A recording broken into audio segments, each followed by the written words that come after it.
Hello guys, ಎಲ್ಲರೂ ಹೇಗಿದ್ದೀರಾ? ನಾನು ಚೆನ್ನಾಗಿದ್ದೀನಿ.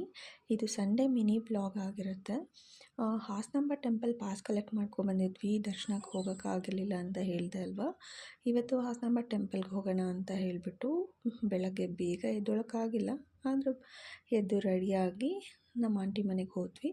ಎಲ್ಲ ಒಟ್ಟಿಗೆ ದರ್ಶನಕ್ಕೆ ಹೋಗೋಣ ಅಂತ ಹೇಳಿಬಿಟ್ಟು ಆಂಟಿ ಮನೆಗೆ ಹೋಗ್ತಾ ಇದ್ದೀವಿ. ಆಂಟಿ ಮನೆಗೆ ಹೋಗಿ ನಮ್ಮ ಆಂಟಿಯವರನ್ನೆಲ್ಲ ಹೊರಡಿಸ್ಕೊಂಡು, ನಮ್ಮ ಅಜ್ಜಿ ಕೂಡ ಬಂದಿದ್ದರು. ನಮ್ಮ ಅಜ್ಜಿ, ಆಂಟಿ ಮಕ್ಕಳು, ನಾನು, ನನ್ನ ತಂಗಿ, ನಮ್ಮಮ್ಮ, ಪಾಪು ಎಲ್ಲರೂ ಹಾಸನಾಂಬ ಟೆಂಪಲ್ ದರ್ಶನಕ್ಕೆ ಅಂತ ಹೋದ್ವಿ. ದರ್ಶನಕ್ಕೆ ಅಂತ ಹೋದರೆ VVIP ಟಿಕೆಟ್ ತೊಗೊಂಡು ಹೋದರೂ ಕೂಡ 2 ಅವರ್ಸ್ಗಿಂತ ಜಾಸ್ತಿನೇ ಆಯಿತು ದರ್ಶನ ಆಗೋದು. ಹಾಗೆ ಧರ್ಮ ದರ್ಶನಕ್ಕೆ ಬಂದವ್ರಿಗಂತೂ 10ರಿಂದ 12 ಗಂಟೆಗೆ ದರ್ಶನ ಆಗ್ತಾಯಿತ್ತಂತೆ.